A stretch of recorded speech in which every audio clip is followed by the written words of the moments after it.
Welcome in, everybody. We're switching it up this week. First of all, can everybody let me know if you can hear me before we jump in too far? It's only me. As you can see, Rod is on vacation this week, so I figured I'd jump in here and do. We haven't done a solo Q&A in a while, so I'm excited for it. We switched up the date a little bit too. Next week, it'll be on Thursday at 4 p.m. again. I just wanted to see if Friday was something more people could attend, but it doesn't look like it. I think the 17 of you that are here are the dedicated ones, because everybody else is in Friday evening mode, I guess. But with that being said, let's jump in. Share where you're at in your real estate media business. Share your revenue, your monthly revenue if you want to. Ask any questions and we'll dive in. I like it when the groups are smaller, honestly. It's kind of more fun. We can go back and forth. Rod may not be here in the live, but he's here in the comments, so that's helpful. Thank you, Victor. How's it going in your business? Give me the update. I appreciate you doing the coaching call for us in launch. Let's see. Friday evening mode is still shoot mode. I guess some people are, calling it an early night and they're off having fun instead of being on a YouTube live, which I fully understand, Are those of you that are in here just starting, like, share where you're at in your real estate media journey so far? Whether you're just starting, you already have some momentum, you're hitting your first 20K month, share where you're at. I like that one. Let's see. Victor said, should I let my admin go even though she's doing great work if the energy and respect feel off? She's $25 an hour for 20 hours a week. I'm thinking about restructuring by taking over part of her role. What do you mean by energy and respect feel off, Victor? Like, what is that translating to in your business? And is it to you? Is it to your clients? Or what's making you ask if you should let her go? About to sign up for launch. Very nice, Alyssa. Looking forward to having you inside. Finally launched. Just got my Spiro account set up yesterday. Got to start blasting the Instagram method. Yeah, Marvin, hit it hard. I mean, that's, when you're first starting your business, there's all these little things you have to do, and you've done a lot of that, right? You have Spiro set up. The big one that impacts how the rest of your business goes is how much client acquisition you do. So hit that a lot harder than you think. And just a word of warning, like when you first start, right, you're going to come into it with all this momentum. You're like, I'm excited. And the people who are successful keep doing it past the point where they're not super excited about it anymore. So it's easy to do it the first week. It's easy to do it the second week. And, it just kind of fades down because you're like, you put in a lot of work. You don't necessarily get the results back instantly. You may get one or two, but most of the results are going to happen later, right? So, I mean, I think it's just a human thing, but anytime you do something and you don't get the payoff, there's a delayed payoff, it's hard to keep doing it, right? And so really just hit it hard. Creeping to 30K a month. Very nice. Is it just you or what's your, oh, I see who this is. I was like, I could see the logo a little bit. What's your team look like these days? Just starting, been a bartender for 30 years and ready for a new challenge. Very nice. We have Mundle on our team up in here. Let's see. Noah said, I don't like the Instagram method. Can I just do cold calling? Absolutely, Noah. I think, you can absolutely just do cold calling. I would recommend doing a little bit of both. The way I kind of look at it is Instagram method's sort of like farming, and you're planting a lot of seeds that you're going to get the benefit of in the future. Cold calling is more like hunting. You're going to get instant results. But the reason I would say keep doing the Instagram method, even if it's just a bare minimum amount of it, is I think you've probably heard that. I forget where it comes from, but it's like talking about the amount of touch points it takes for someone to go from like a cold prospect that has no, info about your business to someone who becomes a customer of your business. It's usually not just one thing. And so the thing that the Instagram method is really good at is maybe they don't actually, become a customer of yours when they see the message, but it's like they see the message, they don't respond, right? And then they hear someone say your name in their office, and then you do a brokerage presentation in their office, and they're like, I guess I should use this person. I keep hearing about them everywhere. And sometimes it isn't even that, it's not even like that, they don't even know that happened to them. They just like hear it subconsciously enough that they're like, oh, I should try. I should give Noah's company a try or whatever. And so I would definitely recommend, I would just absolutely recommend doing both. But you could do, 20 to 40 messages a week in Instagram if you wanted to, and just really, hit the volume with the cold calling side of things. Let's see.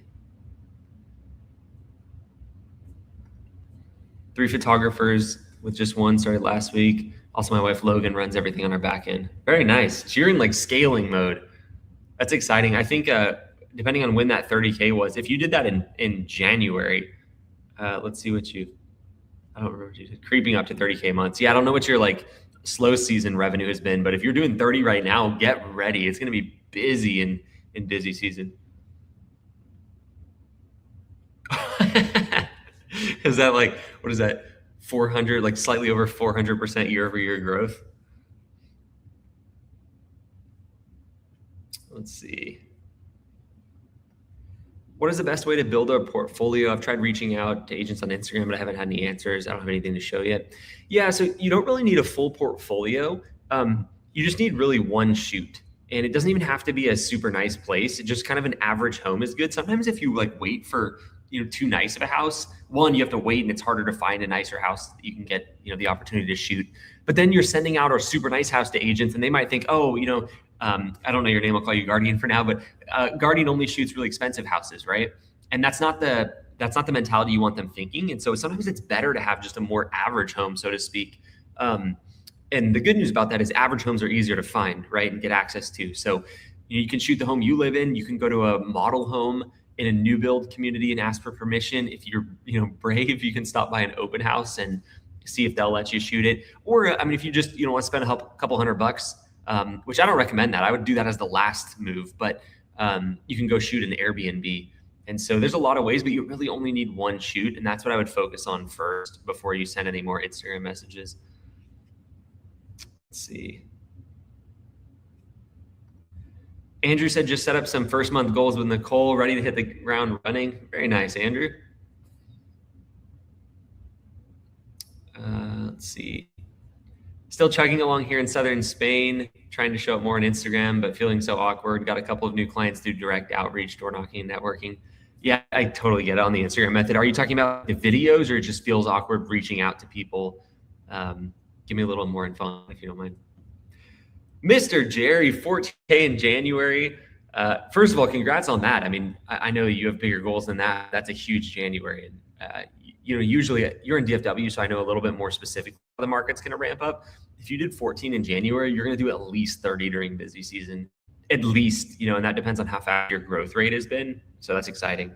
That kind of leads into your question, right? Which is, what should your team look like for peak busy season? How many new clients per month have you been getting? Because let's assume that your growth rate is like normal, 10 new clients a month or somewhere in that range. Like it's decent, it's not too fast. It's not, you're not growing. You have to give me the exact number for me to help you, more accurately, but let's assume it's 10. You're probably going to do 30 because that normal growth rate, like you're probably going to double from January to June or July or October, depending on which month busy season is, peaks in this year. And so at 30K a month, you could get away with 2 photographers if you're wanting to shoot a lot. If you're like, I refuse to do any shoots, I want to just work on the business, not in it so much, you're going to need 3 photographers. Now, if your growth rate is more than 10 new clients per month, you may need 4. So far 12 this month on the 13th. So your growth rate's pretty fast. Yeah, so like 3 to 4 probably is what I'd shoot for, Jerry, that are all working like 30 hours a week or so. That's amazing. You could let's see, if you keep that pace up, you could hit your first 50K a month this year for sure. If you kept that pace, like 25 new clients a month is crazy growth. Because if you think about it, let's say the average client pays you $150 per month. That's kind of middle ground, whether they use you or not. That's like a pretty safe number to use. So 150 times you're gaining at that rate, like it's technically like 25 new clients per month if you keep that up. So that means every month you add almost $4,000 onto your recurring revenue, roughly, right? So it's like, if you're at 14 now, you're going to be at 30 naturally, and then you're adding even 2,000 a month. Like you could probably hit your first 50K a month this year, which would be crazy. And you could do that with, like 4 photographers and yourself. It's just going to be busy. That's awesome. Let's see. Jamie said, researching, came across your YouTube channel. I decided to check it out, looking to maybe get started a couple of years after retirement for supplemental income. Nice. And the other thing is, I don't know what your schedule is or what that looks like, but you can totally build this up, really slowly on the side. And so if you have any ability to kind of start taking steps now, I'd recommend that, just so you really hit the ground running when you start. Noah, so when is busy season? It depends a little bit on where you are. Like Florida has a little bit different seasons than the rest of the United States, but just assuming you're in a regular market, it's usually like peak season is going to be March really through October. And then November, December, January, it's usually like November and January are like 50 to 75% of your biggest month. So if your biggest month was 10K, you'll probably do like 5K to 7,500 in January and November. And then December is usually about half or maybe even 40% is busy. So if you did 10K in your peak, maybe 4 to 5K in January or in December. So the nice thing is like there's plenty of businesses that are, I really think, all businesses are seasonal to some extent. Even if you sell a product, right? It's like Q4, people are buying gifts. You get a lot more sales in Q4. Real estate media is less than some businesses in seasonality, which is nice because our like slow season is still decently busy and it's only like 3 months. But yeah, that's typically what we'd consider slow season, and then busy season is the rest of the year. Let's see. I tried going to 2 new builds, offered them a free shoot, but they said no, we'll have to keep trying. Yeah, I mean, it's just so hit or miss, right? Worst case scenario, you can shoot an Airbnb, but I would try asking some friends if you have any that will let you. You're saying they have apartments. I mean, that's fine too, is you don't need anything super fancy. If you can just get a couple of kitchen photos, maybe a bedroom photo. But yeah, I mean, I'd keep, if they're all apartments, you really can't get any good exterior photos. And so you could consider even just renting a cheaper Airbnb. Sometimes even if you message the Airbnb host and just be like, hey, I just want to practice my real estate photography. Like I won't touch any of this stuff. Can I get it for like a few hours? And sometimes they'll help you out with that. Noah said, what days do you recommend cold calling and which days to avoid? I wouldn't so much worry about that. I would just, if you have time, cold call. You could maybe lay off a little bit on the weekend, but I don't think that's such a good idea if you have the time, because realtors are used to working the weekend. And so I would just hit it every day that you're able to. I don't think it's worth planning around that. Yeah, if you had brokerage presentations, Jerry, you have a lot of momentum right now. So I think if I was you, I know your plans are and you want to grow, and I know 50K is kind of that next monthly milestone for you. So I would try to make that your 2026 goal. I think you can hit it. It's a big goal, like compared to where you're at right now, but it's big enough. It's not like, oh, you want to make $1 million a month in 2026. Like the 50K is a realistic stretch for you. And so I really think you could hit that if you keep doing what you're doing. Basically, it's not even like you'd have to really amp it up that much. You just have to stay disciplined and, try to avoid some mistakes and just like stay on the right path. 13 last month, 8.5 so far this month. Was that clients or thousands? Let's see. Marvin said, any idea if REPP 2026 will be in Vegas again? Are you looking at a new host city? We actually have decided that it's not going to be in Vegas, Marvin. It's going to be in Orlando. So we don't have a venue officially picked yet. And I think we have dates picked internally, but we haven't launched those dates yet. So it will be in Orlando this year, which I'm excited about. I'm not the biggest Vegas fan. It's just cheap for conferences and tickets, hotels. There's so much availability, but Orlando is kind of the same way. So I'm excited about that. Jerry, we have some good ones. One of the ones we're launching, which is for people that are in coaching, is our quarterly retreats we're doing. So we're going to do one every quarter at my house in Florida. It's like a 2-day event. It's going to be really cool. And if you're in coaching, you get the tickets included. You don't have to pay anything. We're going to have like a chef come out. There's jet skis, the beach. There's going to be a couple talks every day. I'm really excited about these events. I've been wanting to do something like this for a while. So it'll be fun. Be a bunch of other business owners doing 10K a month or more. 10K is going to be the minimum. So there'll be a lot of other 20 to 50K a month businesses. Well, plus there'll be some above 50. Let's see. I already have Spiro. Should you use QuickBooks as well as Spiro? Yeah, they kind of serve different purposes, right? Like Spiro is for your external facing system. So clients can log in, they can book. You use it, so you know this, but just for everybody that's here. It also keeps track of your finances in some regard, but it's more just revenue and like metrics related to your business and how you operate it. QuickBooks is going to be more for the tax side of things, like keeping track of your income and expenses, categorizing them, and creating profit and loss statements and books that can be used to file taxes. So yeah, you'll definitely want to use both. Let's see. Jason has a good question here. How important is it to post stuff that shows my face or faces of people in my company? I'm so incredibly busy. I have no time for posting non-real estate related social media content, but I see other companies in my area posting social media content quite often. Should I be finding time to make funny videos? Yeah, I mean, we don't really post much at Norman and Young either. I think the most important thing you said is you're busy, right? You're focused on serving clients, doing shoots. Like you have the result of what a lot of people are trying to do social media for. So for us, the way we look at it is we're just keeping that thing alive enough to know that we're still in business. But most of our business is repeat business. They don't check our socials ever. And a lot of new clients, they see it, it's good enough. And we're just focused on the things that actually produce revenue in our business. So for some people, that's social media. They spend a lot of time on it. They do really well. Like David and Melissa Lancaster are a great example of business owners that absolutely kill it on social media, right? But that's their thing. So if it's not your thing, like if I sit down and try to make a post for Norman Young, it's hard for me. It takes too much time. So I wouldn't feel that you're doing anything wrong if you're not doing it. You're busy, right? And that comes as a result of doing something successfully. So whatever you're doing, I would just keep doing more of that. If you can throw a picture up of your team every now and then, it's good if someone goes to your Instagram, but I don't think it's obviously like your business is working without doing that. So I wouldn't, I'd consider it a distraction if it's not part of your core skill set and something that's worked for you in the past. Like whatever's been working for you, really double down on that. Yes, sir. We'll see you there, Marvin. Let's see. Jamie said, what can an employee make working for someone? I assume you mean as a photographer in a real estate media business. So generally it's going to be between like $25 and $40 an hour while you're at shoots is typically how it's paid. And so it depends on the company a little bit. If you're in a more expensive part of the country, it might be a little more. If you're in a lower cost of living area, it might be a little less.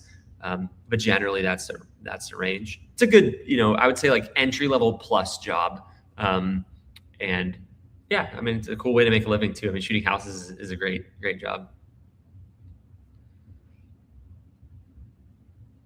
Let's see.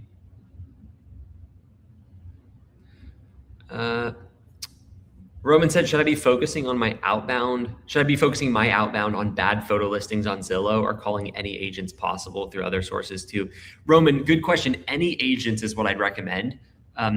So we have our rep engine team, which is where we do cold calling for people and book them shoots in. And what we've learned through that team, because we have a lot of people, it's more than 10 people calling every day. So we get to see a lot of data, right? And what we found is that, sure, you want to limit it down a little bit. So how it works with engine, and I'll answer your question based upon this, I just want to build some context, is we have Zillow researchers. And what Zillow researchers do is they basically make a list of listings for active real estate agents that have sold at least one property in the last year. That's the minimum, right? And so we take that list and then our appointment setters are calling that list. And what we found is that if you sort only for bad photos, for example, you kind of get real estate agents who don't necessarily value good photos. Now, that doesn't mean you can't change their mind, and we absolutely will call those agents. But on the other side of things, if you call someone that already has photos, they're already showing you that they're paying for a real estate media company. Now, they might already have a photographer. And so you kind of have an objection either way. It's like, well, I don't use professional photos, or I have somebody. And there's pros and cons to each. What we found is that it just makes more sense if you call both. There's opportunities with both. And so I wouldn't spend any time filtering based upon that, if that makes sense. Matt said, hi, I do about 40 to 50K a month solo in the busy season. Thinking of getting a photographer this year, but I like working solos. That puts me in the plateau. First of all, that's crazy. That's high numbers, Matt. Are you in the Pacific Northwest, or where are you located? And do you know what your average order value is? Usually when we see that much solo, it's like somewhere in the Pacific Northwest is usually where it is, just because agents pay for a lot of media up there. It's crazy. So you can get like $1,000 shoots. So it makes the numbers a little easier. But that's incredible. I guess to answer your question though, I think, just depends on what your goals are. Are you, happy with the amount of money you're making? If you hire a photographer, you might actually take a temporary step back in how much money you're making, because you have to pay somebody else and spend time training them and spend time managing them. And so I think the bigger picture discussion is like, what do you see as, kind of the future in your business? Do you want to build this into an asset that, that you have a team that runs the business more so without you? Are you just trying to stack as much cash as possible? If you give me more context, I can give you some thoughts on here. Let's see. Carlos said, what do you do if it's raining for drone and outdoor photos? It depends on how bad the rain is, Carlos. Usually we always let the agent make the call. Typically we want to just get it done while we're there. So we'll say something along the lines of like, hey, here's what I'd recommend. Let's go ahead and shoot it today. We'll sky replace the photos. We'll make them look pretty bright. That way you can get the listing live. And then if you want us to come back out and reshoot the exteriors, we'll do that for you the next, sunny day free of charge. Usually they never have you back out either. They just like the photos. If it's pouring rain, we obviously won't fly the drone, but if it's sprinkling, I mean, we've had pretty good luck and no issues flying a drone and, a little bit of sprinkle. So you just have to be careful. You don't want to like hurt somebody with your drone. So just be thoughtful about that. If it's super windy, it's pouring rain, don't fly the drone, but we always try to get them done because it's a pain for the agent and it's a pain for us if we're not able to, right? Because it's like the agent just wants to get the house live because they want to get the house live so they can make a commission. And like we can do so much editing with auto HDR, or if you use a human editor still, you can do that route like to brighten up the image and sky replace it, that you might as well get it done. And then that saves us the pain of having to go back out and reshoot it and drive back out there. So yeah. Let's see. Any tips for filming the Instagram method videos, DMs, out and about? My home is too chaotic and loud for them, so I'm trying to groove while in town. Yeah, so actually, I think you will find more success with your videos if you film them outside walking, because it just, first of all, when you send that video, there's a cover image and it just looks better outside. The lighting's better. It's green, hopefully in the background. I mean, it could be snowy depending on where you live, but it just looks different. And so I like those better anyway. And then if you're walking, it usually catches their attention or keeps their attention better. And so I would recommend you can spice it up, shoot them in your car if you want, do it outside, kind of see what gets you a better response rate. But I think generally in your house is probably the worst place to do it anyway. So it kind of works in your favor. It's a little awkward if you're doing it where there's people around. So try to find like a trail that's a little less populated, but yeah, it'll be great if you do it out there. Anya, yes, we have some video workshops coming up. They will be launched soon. We're working on the details of those right now. I think actually there was a meeting that happened today about those, so it should be soon. This is a good question. How do you keep agents? I don't want to be the vendor agents switch up on.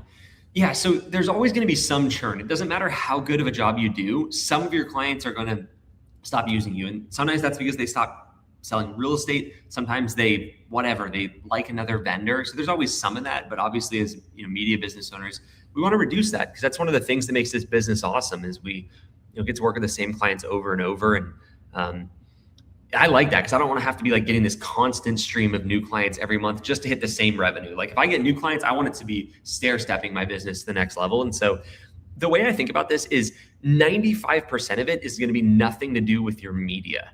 And so where a lot of media companies and photographers go wrong is they're like, well, I'm a photographer. My product is my photos. I need to put more work into that.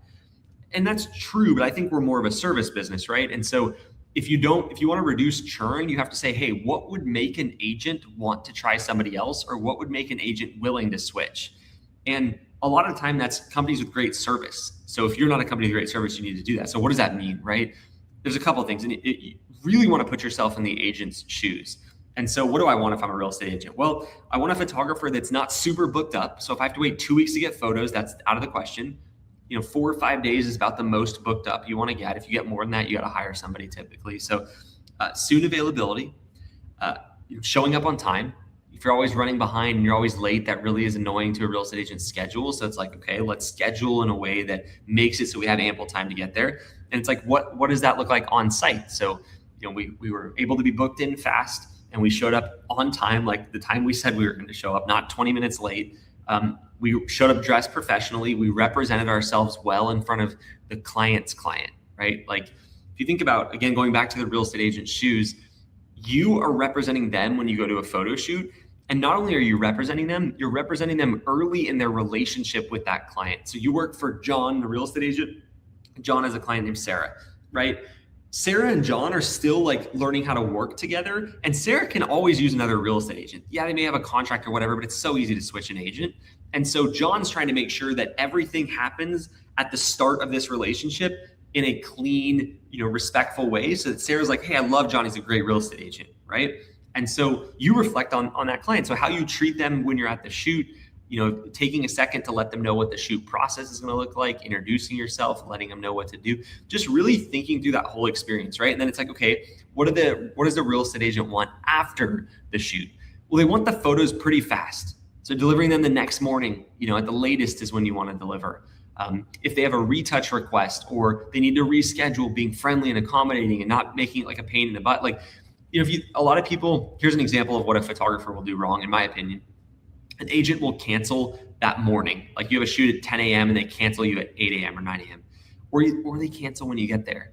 And it's like, yeah, it sucks, but the agent didn't want to cancel. They canceled because the buyer or the seller told them they needed to reschedule or the house wasn't ready. So some photographers are like, oh, I'm still gonna have to charge you or gonna have to charge you a fee or something. Don't do that kind of stuff. It's like, it's short-term money. And the more you can think about long-term money, the more money you'll make in this business, because you want to keep that relationship alive. And so those are just some of the things, but it's 95% the service you provide, not the media itself. All right, let's see.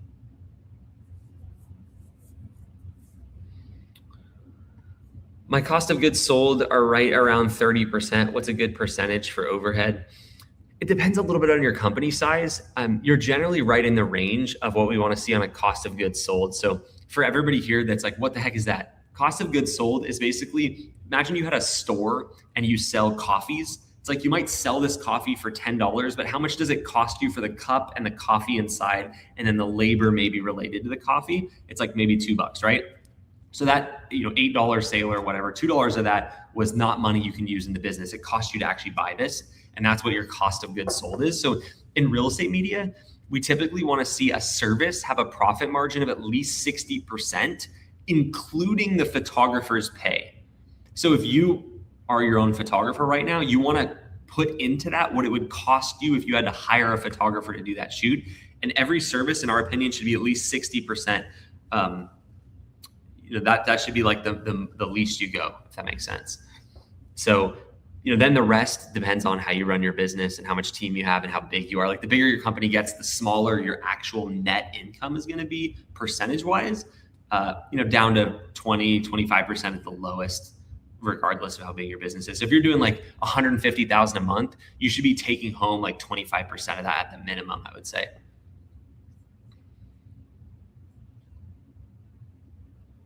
Let's see. Oh, and on that note, for everybody new, don't worry so much about that when you're first starting the cost of goods sold or like any of those calculations. You just want to be roughly priced, around where the market is in your area. So if most people are charging $150 for photos, you should be in like the $140 to $200 range, right? And that will naturally set you up for, a decent amount of profit.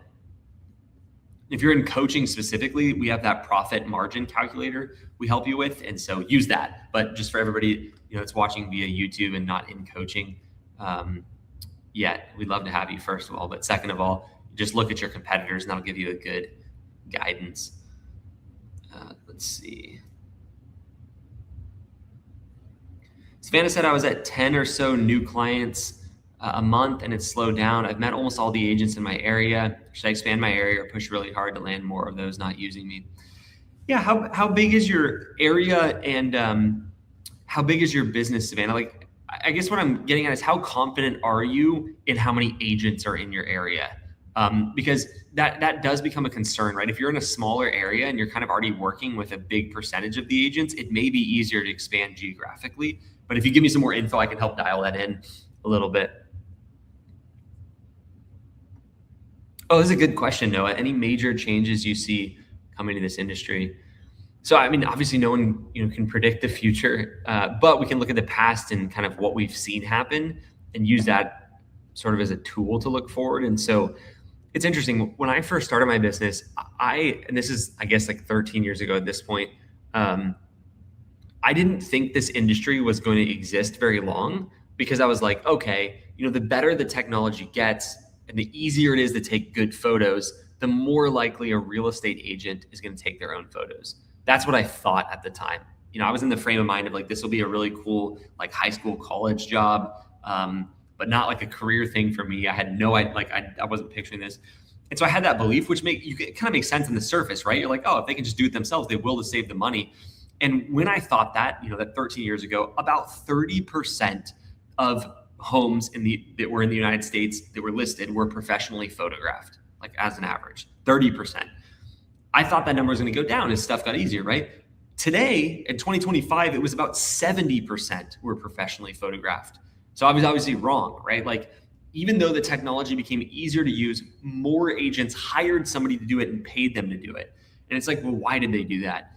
I think there's really two main reasons, right? Number one is they understand how important really good media is, because the way homes are sold and bought has completely changed, right? Over the last 15, 20 years. It was like you used to go to a real estate agent first and they would show you some houses. Now you go to Zillow first.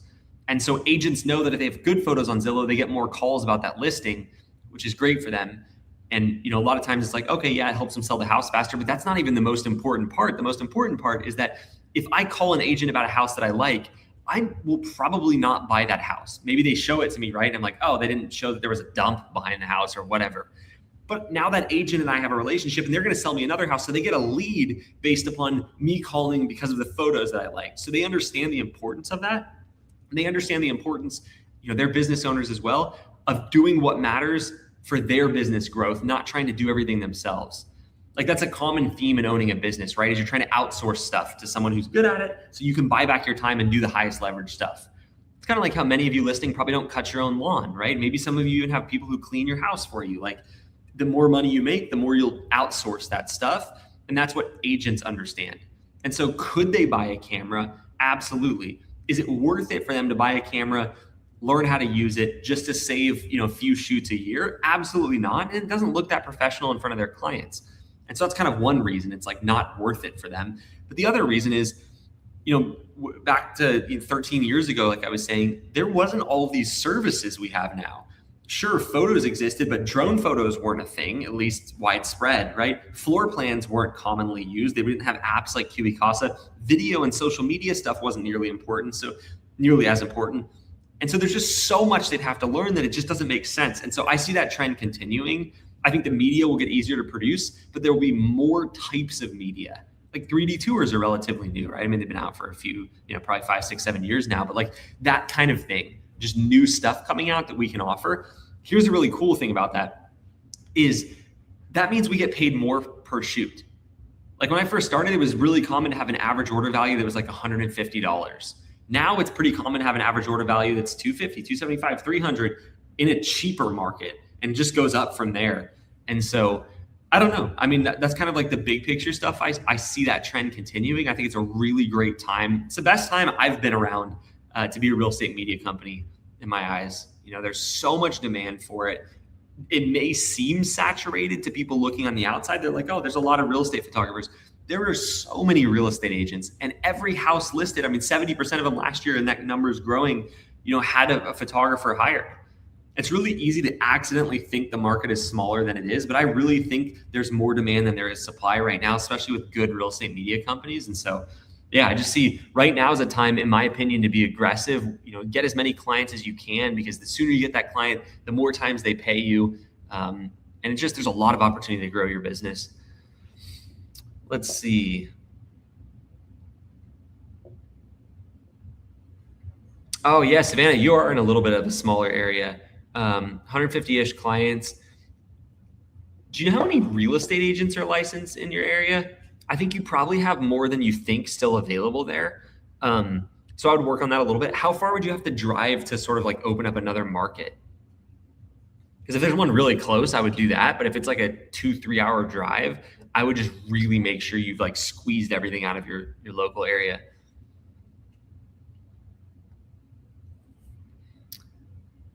Yeah, Noah, depending on exactly where you are in Southern California, you're probably a little cheap if you used our Norman and Young pricing, because we're in Texas, which is just significantly cheaper. So I would recommend looking at your competitors.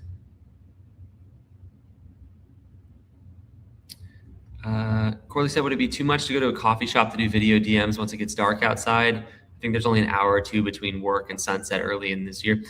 I mean, you could try it. It's just like there's so many people in there. So if you're fine to just rip one in front of people, without feeling weird and trying to, it's like, it might be weird if you kind of talk like all quietly, if you're kind of subconsciously feeling a little shy about it, but try it, see how it works. Sometimes that stuff works better than you think. Cause it's like, even if you, let's say I'm in a crowded coffee shop, right? And I'm like trying to be kind of quiet. Like the agent's gonna be like, what the heck is this video? And sometimes, I think we're also used to being sold that when someone like has this really polished, like, hi, I'm Eli from XYZ company, we know it's sales. And so our brain's just like, nope. So sometimes when you do something like that, you're a little quieter because you're in public. It's like, it kind of breaks the pattern in their brain. They're like, what is this? And they at least watch the video, right? But, an hour or two is a day is like, you can rip a lot of DMs in that period of time. So you can always do like, probably 30 plus videos pretty easily in that period of time.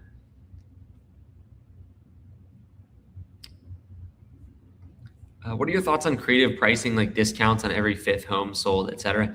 I wouldn't do it. I think you don't need to, and you're just giving up money. It's like if they're using you for 5 homes, they're already a long-term client. Focus on just keeping them happy by making the service as good as possible. The price, if you think about like from a real estate agent's perspective, the cost of the photos are not that much.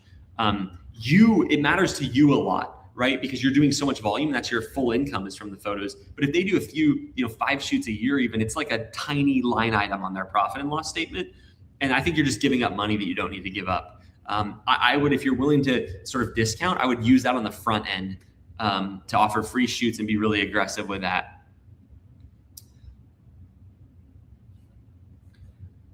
Victor, I think you need to read a book before you decide anything called Radical Candor by Kim Scott. I think probably this is, not trying to beat you up here at all. This is purely from mistakes that I made as well. I think you need to first think, what am I doing wrong as a manager before you can blame her? Maybe she's not the right fit. I'm not at all saying that, but I think that's one of those things that,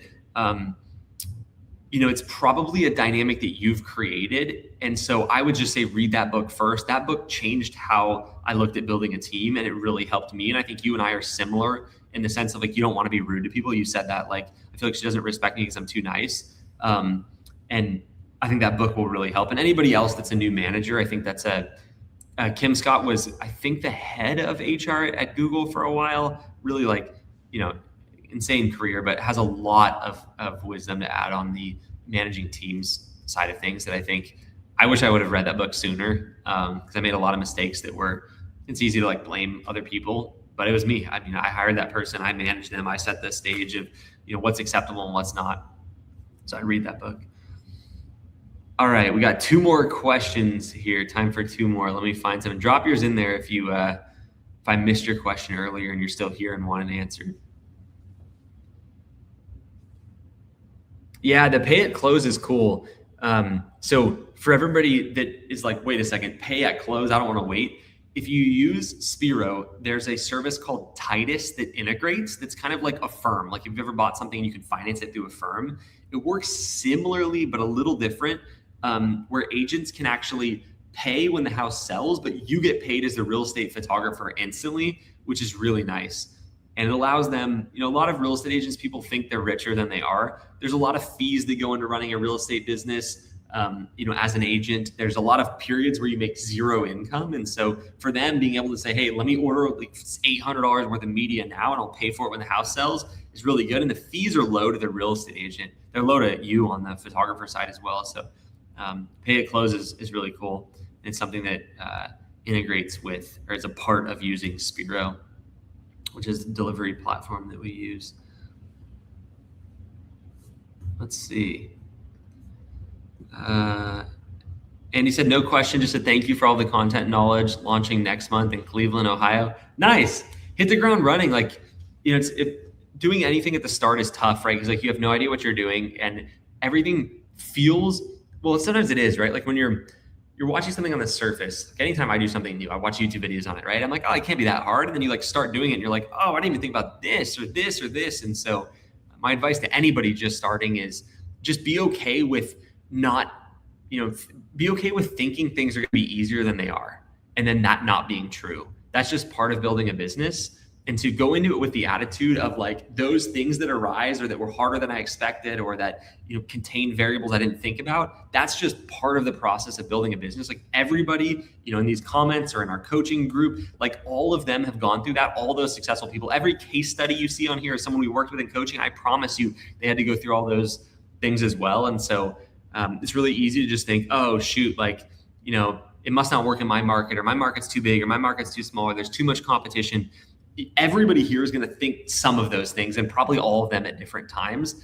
And that's just your brain trying to let you off easy. Like your brain's job is to protect you, right? And so it does unfortunately a good job of justifying why you shouldn't do something. And I think it's really easy to like come into this business with momentum and then just let that die because you're like, oh, I have to do this and this and this. And I hate that because it's a short period of time. Like I think one of the things that we are really lucky to have as real estate media companies when we're first starting, at least, is it's not rare for someone to hit a $5,000 a month in their first few months. Like that happens all of the time. What other business are you going to make profit in your first few months? A lot of business owners lose money for like a year, 2 years, 3 years before they ever hope of making a profit. And so there's always going to be some delay and like some time you have to put in the real work before you see the results. But I think with real estate media, it's a lot less. And something I always think about is you really don't you only need the motivation up until you start getting paid for this.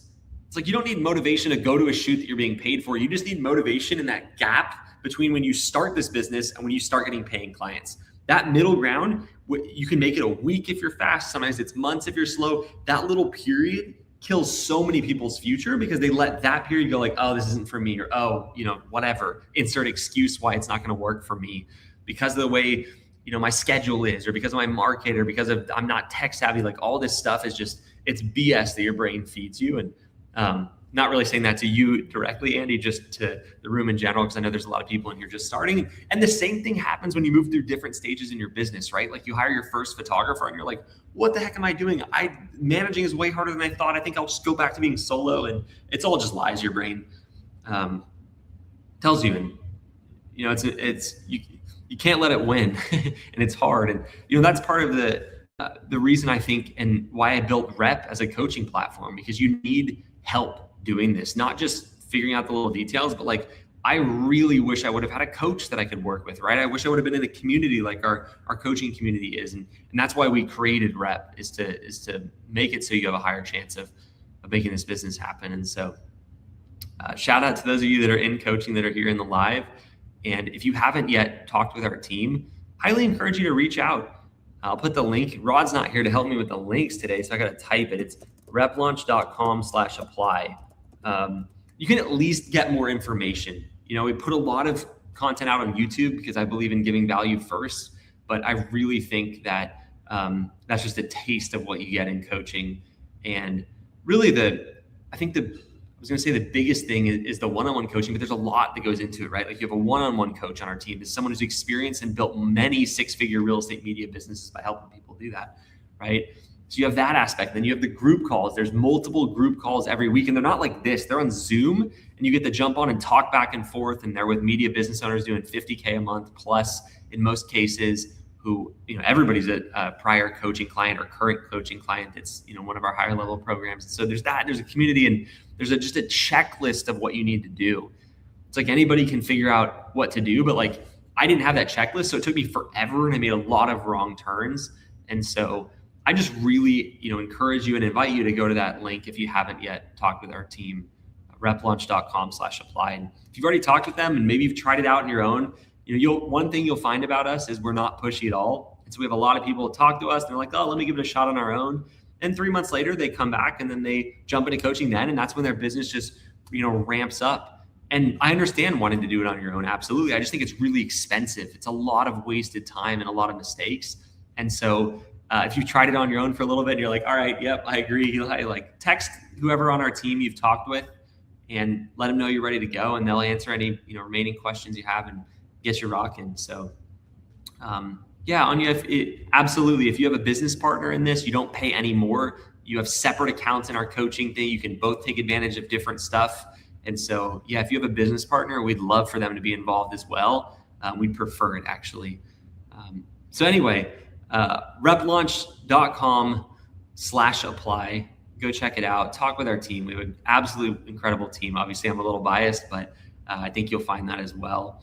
And make it happen.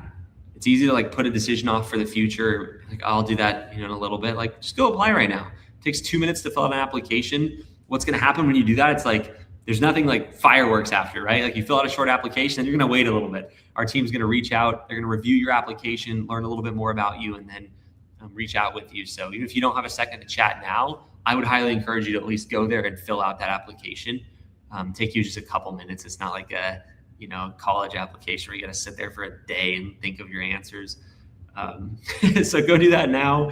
Have a great weekend, everybody. Appreciate you hanging out for a little bit. And take advantage. I mean, it's such a good time to be in real estate media right now. There's so much opportunity. Average order values are high. More agents than ever are using a professional for their listings. And so, I just think, I don't know. I mean, I'm being aggressive in my business this year. We're hitting the client acquisition really hard at Norman & Young. We're just trying to really like ride what's going on in the industry right now. In a lot of markets, home sales have slowed down, which a lot of people go, oh, I shouldn't be a real estate photographer now. But all of us that are in the industry know that's actually good. Like, I'm excited about that because it means agents have to spend more in marketing if homes aren't just selling themselves. And so, our motto this year is aggressive client acquisition. And I'd encourage you to make that yours too, and just squeeze everything out of this industry because there's so much here right now. All right. Have a great weekend. See y'all later.